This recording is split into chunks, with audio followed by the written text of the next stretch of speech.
హఠాత్తుగా 10 కుక్కలు మనల్ని రోడ్డు మీద చుట్టుముడితే ఏం చేయాలి, ఏం చేయకూడదు?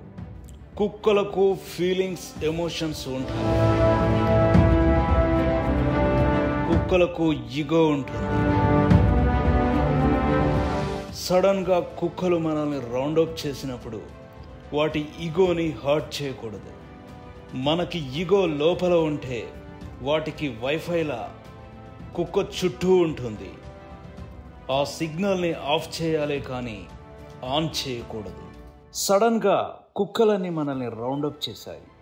అది పగల సమయం కావచ్చు, రాత్రి సమయం కావచ్చు, ఒంటరిగా ఉన్నప్పుడు కావచ్చు, చుట్టుపక్కన ఎవరూ లేనప్పుడు, అనుకోని సమయంలో కుక్కలు రౌండప్ చేస్తే వాటిని మనం ఎలా ఎదుర్కోవాలి? సడన్గా కుక్కలన్నీ రౌండప్ చేశాయి అనుకుందాం. ఆ సమయంలో ఆ కుక్కలతోనే రౌండప్ చేసి కన్ఫ్యూజ్ చేయదు. కన్ఫ్యూజన్లో ఎక్కువగా కొట్టేస్తాను అని చెప్తే ఆ కుక్కలు అక్కడి నుంచి వెళ్ళిపో.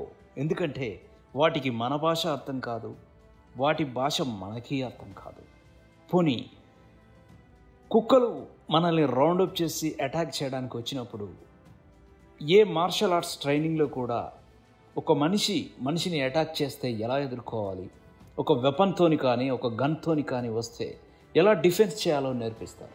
కానీ కుక్కలు అటాక్ చేస్తే ఎలా ఎదుర్కోవాలో ఏ మార్షల్ ఆర్ట్స్ ట్రైనింగ్లో కూడా నేర్పించరు. మరి కుక్కలు మనల్ని అటాక్ చేసినప్పుడు ఏం చేయాలి, ఏం చేయకూడదు? పాయింట్ నెంబర్ 1, వెంటనే పరిగెత్తకూడదు.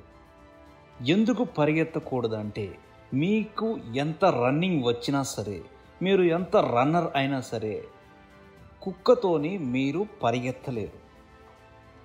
ఇంకొక విషయం ఏమిటంటే, ఎప్పుడైతే పరిగెత్తుతారో ఆ కుక్కలకి ఇంకా ఎనర్జీ వచ్చి మన వెంటపడి మన మీద పడి కొరికే ఛాన్సులు ఉన్నాయి.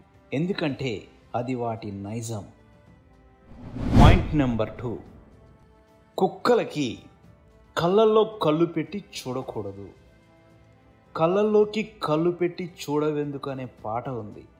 కానీ కుక్కలు మనల్ని అటాక్ చేయడానికి రెడీగా ఉన్నప్పుడు కుక్క కళ్ళల్లోకి కళ్ళు పెట్టి చూడకూడదు.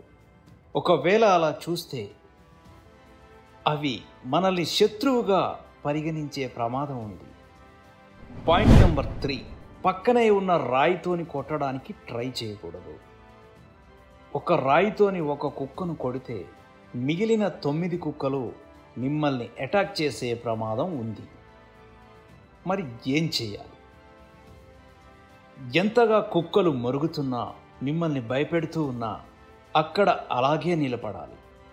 అవి మరగడం కొద్దిగా నిలిపిన తర్వాత మీరు నెమ్మదిగా అక్కడి నుండి నడక స్టార్ట్ చేయండి. కుక్కలు ఏమీ చేయవు. మీ చేతిలో ఏదైనా కర్చీఫ్ లాంటివి ఉంటే కింద పడేయండి. వాటి కాన్సన్ట్రేషన్ అనేది ఆ వస్తువుపైకి మారి మీకు అక్కడి నుంచి వెళ్ళిపోయేందుకు టైం దొరుకుతుంది. పెద్ద కర్ర లాంటిది మీ చేతిలో ఉంటే, మీకు గుండె ధైర్యం ఉంటే ఆ కుక్కలను కొట్టండి. మీ చేతిలో కర్ర చూసి చాలా కుక్కలు దగ్గరికి రావు.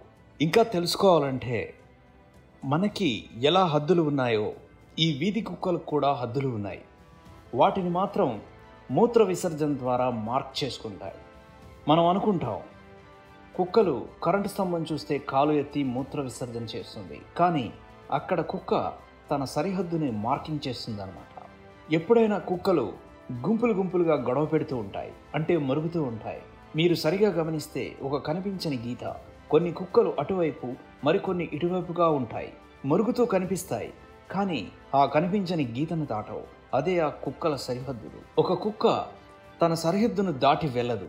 మీరు మాంసం ముక్క పెట్టినా కూడా తన సరిహద్దును దాటదు. ఒకవేళ దాటితే ఆ సరిహద్దుకు చెందిన కుక్కలు ఈ కుక్క పైన అటాక్ చేస్తాయి. అలా అటాక్ చేసినప్పుడు ఈ సరిహద్దు దాటిన కుక్కకు బలం ఉంటే మిగిలిన కుక్కలతో పోరాటం చేస్తుంది. లేకపోతే తోకముడిచి తన వెనక ఉన్న కాలసందులో ఉంచి దీనంగా అరుస్తుంది.